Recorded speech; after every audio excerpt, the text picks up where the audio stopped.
گوشت چرخ کرده، پیاز، فلفل دلمه رنگی قارچ، ورق لازانیا، رب گوجه، شیر، کره، آرد، پنیر پیتزا. خب بریم که با هم لازانیا خیلی خوشمزه درست کنیم. گوشت چرخ کرده رو توی تابه میریزیم تا بافتش از هم باز بشه.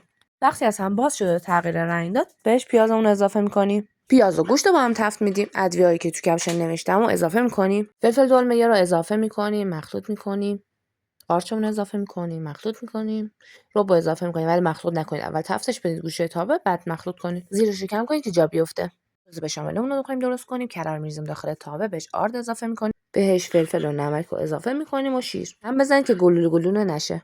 ورقای لازانیامو چند دقیقه میجوشونم ولی ویدیو نگرفتم. یکی ورقا رو پهن میکنم ته تابه. اول سس بشامل میزنم، بعد از مواد گوشتیمون میاد روش، بعد پنیر پیتزا میاد روش، دوباره یه ورقه دیگه و به این ترتیب تا آخر ادامه میدم. آخر ورق لازانیا و پنیر پیتزا میذارم. نوش جان.